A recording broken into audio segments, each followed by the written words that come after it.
Hello and welcome back to another episode of Raw and Real with Stefanie Fernandes. I'm Stefanie, your podcast host, rapid transformational therapist, and founder of Your Freedom program. I work with women who want to take back their life, returning to themselves on their healing journey. In this podcast, we give the stage to women who overcame adversity or trauma or difficult phases in their life.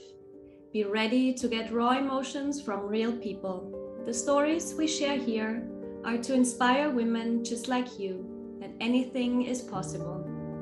In today's episode, we will be talking about overcoming limiting beliefs created in childhood.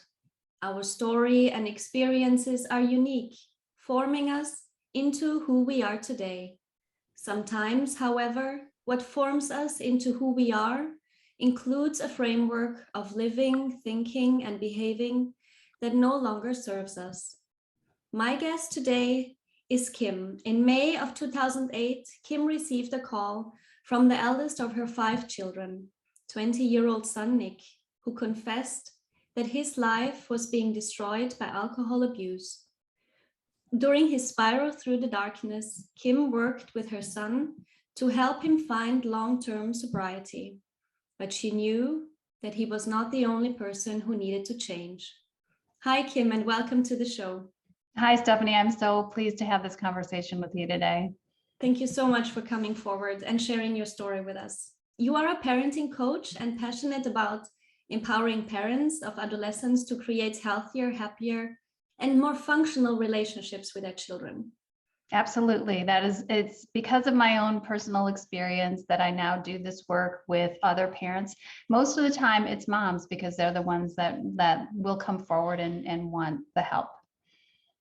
That's so excited. Personally, I'm super happy to have you on the show because we have quite a lot of synergies. You trained as a parenting coach with the Jai Institute for Parenting. So do I. Yes.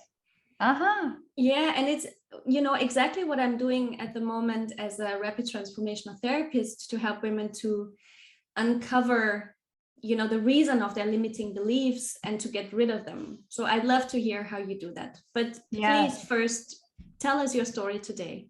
Okay, I will. And I think it will lead us right into where you want to go. So I was born and raised in a very, what I call traditional home, with my mom being the homemaker and my dad being the provider. I have 2 younger brothers. And I had a very uneventful and wonderful childhood and upbringing. And I went off to college as an 18-year-old and ended up getting pregnant. And my parents were both very disappointed in me, obviously. My dad more so than my mom. And as the months went by and, the baby was coming for sure, I really struggled with the idea of giving the baby away, which is what my parents thought I should do. So ultimately, my mom actually kind of could see that I was really struggling with that decision and eventually decided to support me. But my dad came up with the ultimatum of, if you want to raise that baby, you're going to have to leave home. So I decided I needed to leave home. So I had to figure out how I was going to be an 18-year-old living on my own with a brand new baby. And my mom did really support me by helping me paint this tiny apartment I found and helping me get my first sofa for $20, or, she did everything she could. And in fact, she babysat for my son so that I could get off government assistance. Without her help, I wouldn't have been able to, do what I did at the time. So I stayed with my son's father for a couple of years, but it was an abusive relationship in terms of emotional, and then became physical. So when my son was about 3, I extricated myself from the relationship, but of course had to co-parent with him for many years. Eventually, I met and married my husband, and we've been married almost 30 years, and together we have 4 kids. So I have a total of 5 kids, and let's see, let me think, where am I in the story? So in about 2007, my son had graduated high school and he was starting community college, and my husband took a job across the country. So there was no reason for my son to come along because he didn't know anyone in the state we were going to, and he had kind of started his young adult life. So we moved, and about a year after we moved, I got what I've called my parenting wake-up call, which is what you talked about. In May of 2008, I answered the phone, and my son said to me, "I've lost the last 3 days of my life to an alcohol binge. It isn't the first time, and I need help." And even though I had some gut instincts that, something wasn't right, something was going on, it was in that phone call that I could no longer deny, and very, very quickly came to realize just how deeply he was immersed into his addiction to alcohol. And he was using that, while it started socially, it quickly became a problem for him and a way of coping with his anxiety, depression, and OCD.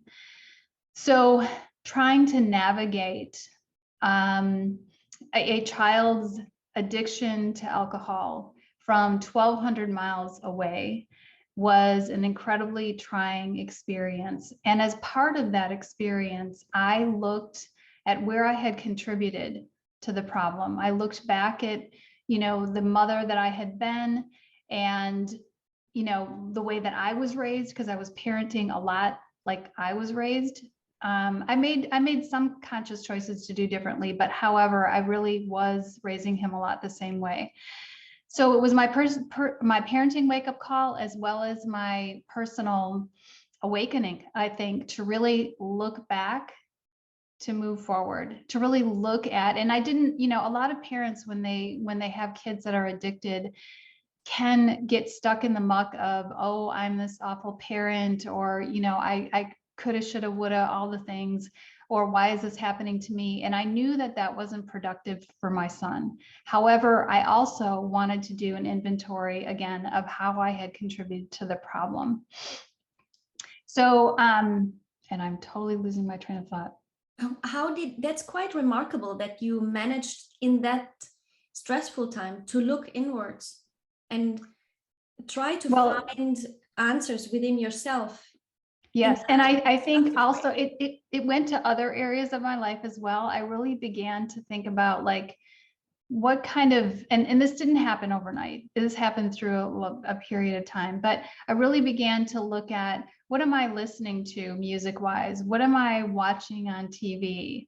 What am I eating? And over a period of, who am I spending my free time with? Who do I want to be? It just really became, an intentional, I became much more intentional in my life. And part of that was looking at, what do I believe about myself? This is where, the limiting beliefs come in. What do I believe about myself, and is it serving me?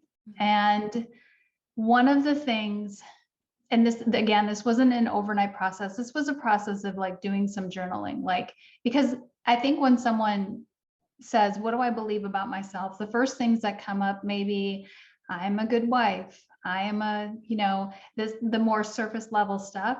But as I began to really think about that question and really, like, meditate on it, one of the things that came up for me was that I'm not worthy of being heard. And so I asked the question, what do I believe about myself? The answer to that in this case was that I'm not worthy of being heard. The next question I asked, where did that come from? So I did the work of really thinking about, like, when is the first time in my life that I remember feeling unheard? And a story from when I was 6 years old came up. I don't know if I have time to share the story. Yes, but yes. Okay. Yeah. Okay. So it was a summer night, and it was after dinner.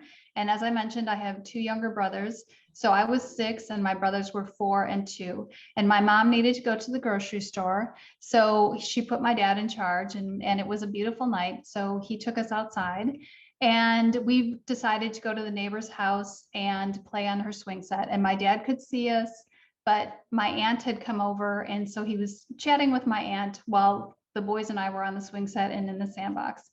So I was swinging with my brother, and it was like, let's have a race to see who can go the highest. So my 4-year-old brother and I were totally racing each other.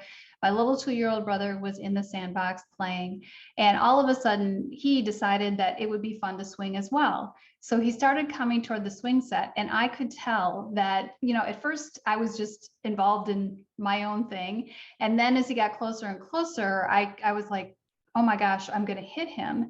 And I screamed out for him to stop. And he didn't. He just kept toddling over. And I couldn't stop in time. And I hit him like full on. And not only did I hit him coming this way, but I hit him coming back down too. And I remember how the swing really like reverberated, with his body, and just how sick I felt, because I loved my brother, obviously, and didn't want to hurt him. He starts crying. My dad comes running. I am scared that I'm, going to get in trouble, or he's hurt and I don't know what's going on. So I try to start explaining to my dad what happened.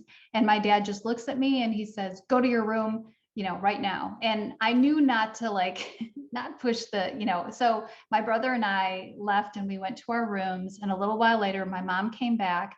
She took over my littlest brother. And my dad came upstairs and eventually came into my room to, I guess, get me ready for bed. And I had been laying there crying because I didn't know how hurt he was and what was going on.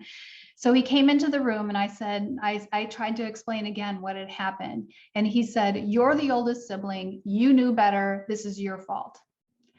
And that is the first time that I remember feeling like it didn't matter what I had to say, that I didn't have a voice.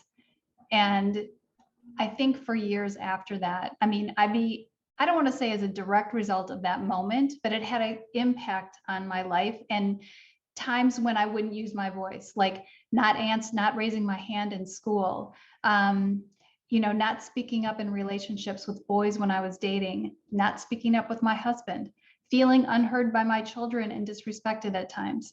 So this was something that, again, when I really started to examine it, this I don't feel worthy of being heard had played out in many, many of my relationships. And so the next question I ask myself is it true? Is it true? Is it true that you're not worthy of being heard? And of course, the answer to that is no. Of course, that's not true. Well, then what is true? And what is true for me is that I am worthy of being heard. I have a voice. What I have to say is important. My message is important.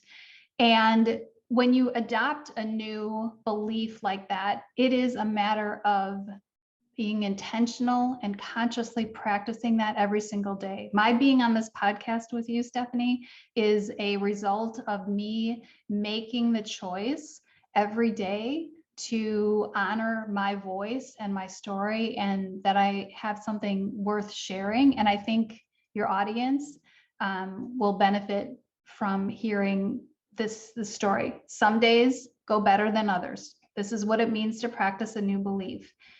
Some days I don't show up as well, or some days I might choose not to show up, but every day is a new opportunity to live out that new belief. Yeah, and it's the only way to break the cycle. Right. Otherwise, we continue living in the darkness without being aware and without being comfortable, and it will just come back. So that's what I see a lot with parents I work with, that no matter how much you think you can ignore what happened to you or just not think about it, it's not relevant. And there are phases in your life where this will be triggered. Mm-hmm. And often by children, yes. Raising them is such a hard thing. And because they grow so fast, you constantly need to adapt, and you constantly need to see, what is this fight now? What is this conflict now? Is this me? Yes. Something that is just old stuff, like my baggage? Or is there really a learning opportunity for the child, and how do I communicate that? Mm-hmm. So I appreciate your awareness and your coming forward, even though it was not natural to you, let's put it that, or very familiar to you. Right. Well, and I guess in my book, I think I do look, everybody has a story and everybody has things that they go through and whatnot. And my book is not so much about, oh, look at Kim and read her story, because everybody has a story. But I think I've done a beautiful job of illustrating how I took on beliefs in very mundane, very everyday parenting situations. I look back at that day with my dad, and it could have been, he might have been stressed about something else. He might not have had the skills that he needed. He might have been angry at himself because he maybe wasn't paying attention as much as he should have, but that came out on me. Yeah. And it's not for parents to think that they have to be perfect and they can't do anything wrong. It's just to understand how readily we can take on beliefs about ourselves. Yeah. I have a 5-year-old son, and I'm very aware of how beliefs are created when children are so young. And that's sometimes a burden. And I just want to share, I think it was last week, we were in a car, him and me, we went to the city to go to an event. And because we live in the suburbs, I'm not so used to driving the city anymore. And people driving on the weekends, they're very relaxed. Driving is different.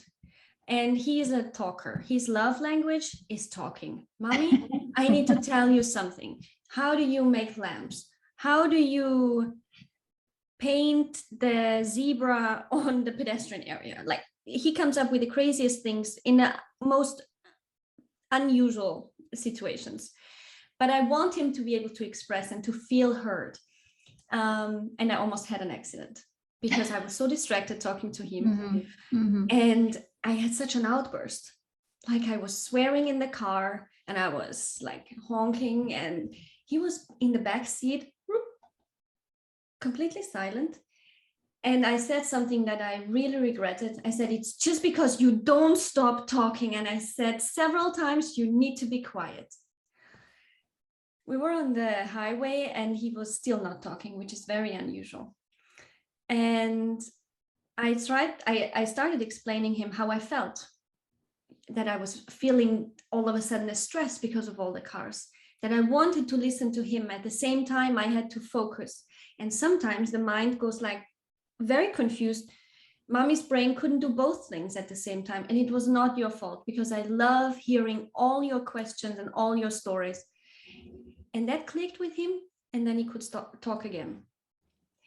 That's and good. I realized if I would have not been so aware of the impact my words and my reactions have on him, that could have been a situation where he wouldn't feel hurt. And then he would feel, okay, I am not worthy of being heard. Because as a child, just like in your situation, you don't understand the entire situation. You just see what happened to you. That's the most important in that moment. Yeah. And I think children also take on themselves, like they kind of inadvertently or just put themselves as the blame of things without knowing. Again, as an adult, I can look back, and I know you can look. And to be honest with you, I love that you have this 5-year-old and you have all this awareness. I wish when I was raising my kids that I had the kind of awareness that I now have around this. Because I think I was a fairly conscious, patient parent when they were little, but I had no idea that I was the emotional regulation for them. I had no idea that I was teaching them. I mean, on some level, I probably knew I was teaching them how to deal with stress and whatnot. But what I didn't understand was when they're having big feelings, that it's my job, to stay calm, and to, that my ramping up with their ramping up, which is so easy for parents to do, wasn't helping and in fact hurting the situation. So I think it's fantastic that you have all of this knowledge with your little guy. Yeah, but it's also, as you said, try not to be perfect. Absolutely. Just because yeah, exactly, doesn't mean it's gonna always go the way that you want it to go, for sure. And there's also a big part of being authentic as a parent, and that just includes that we have all the feelings just like them, and we also have all the we come with our own history and social conditioning, you know. Yes. And to be able to say, like, I never heard from my parents, I'm sorry, I should have, or I didn't handle this well. That just didn't happen. So I think it can be really empowering to both parent and child when you can say, look, I was stressed. Here's the situation. This is not your fault. I'm sorry. I mishandled it. I'm going to work on that. You know, taking ownership of that is so important for kids. And it is, I would say, there are parents in the group of parents that I work with are typically those that are have kids either mid-teens through young adults. So I do a lot of work with parents who have kids that are 20 or 22, and they've had this lifelong relationship with them and now find themselves really in this strained relationship with their young adult child because of the way they parented, and they parented that way because that's the way they were raised. How do you break that? You want me to give you a Question. 3-step answer? Yeah, I was like, that's a big question. But And what it would comes with awareness, right? It comes with first being aware, second, being more intentional, third, acknowledging with your young adult child where you know, being able to listen, to asking the question, tell me how I was as a parent for you. And being able to hold the space for whatever comes at you, acknowledging, and then, you know, again, it's just, you know, it's like the limiting beliefs and, you know, setting a different example and rebuilding a relationship with now a young adult child. You're not going to get your kid to forget all of the things that you did while they were growing up. But the point is, it's never too late to start. And that's exactly why I love working with parents who are a little bit older and whose kids, because they feel like they've totally messed it up forever. And they just need to be able to hear from their children and hold space for that. And every day, step by step, build a more trust. And it's about rebuilding the trust in the relationship for sure. I love the question. It's such a brave question to ask. How was I as a parent? Yeah. That's something I can imagine that many parents are very defensive about. That is one of my biggest challenges. Maybe you can see that as well. Parenting is so personal, and there's so much judgment around it. And I think that's why I wrote my book, and I do a lot of videos being transparent about the challenges that I have faced, because I feel like if parents can see that I've had my own struggles, and that doesn't mean I don't still have struggles. My kids are between the ages of 16 and 34 at this point, but I still have lots of things that I struggle with them, but I have the tools and the knowledge to see when it's about me and not about them. For example, when it's my stuff that I need to work on and not an issue with them, or when I'm making my issue theirs. Right. And not projecting it onto them. But the work that we are doing is really shifting, you know, the way we look at the parent-child relationship. And it's been generations the same way. So it's going to take a mammoth effort and transparency and movement to bring it forward. Do you want to tell us a bit more about how the dynamics in your family shifted after you became aware of the limiting beliefs? Yeah, I think, okay, so like I said, my kids are teenager through married now. And I will say that my son is now 12 years sober and he's married. And I think that all of my kids, so it's 4 boys and a girl. My daughter's the only one home at this point. My older boys, we have such a good relationship because we have such open communication.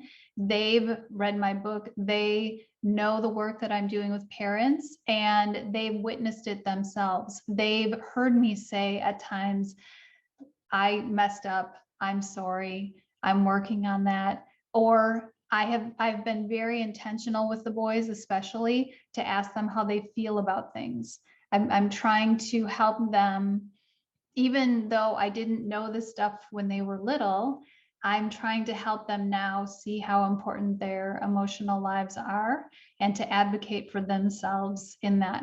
So, I think my children have a lot of respect for the work that I do and my strong, deep desire to help other parents. I think they're always very, very encouraging of me. So it sounds like you really found your purpose.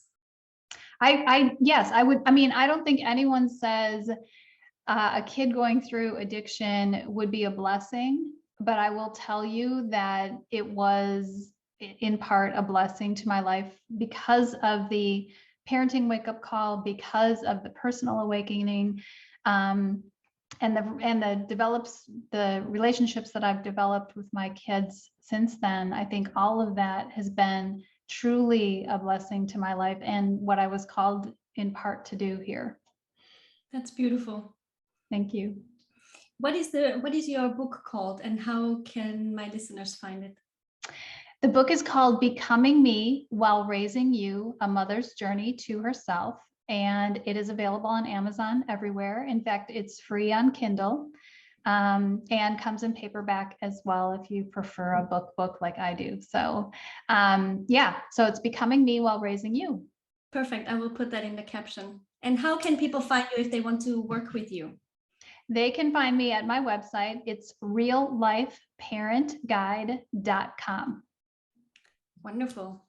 So guys, if you would like to connect with Kim, head over to her website, get her book, and dig deeper into your own limiting beliefs and see how that affects, the relationship you have with your children, which is an ongoing process. If you like this episode, give me a like and a review and share it with anyone you think that needs to hear Kim's story, which is super inspiring, and I'm so happy that you were part of the show today. Thank you so much for coming. Also, make sure, guys, that you follow me for more inspiring stories to come. Until next time, at Raw and Real with Stefanie Fernandes. Bye now.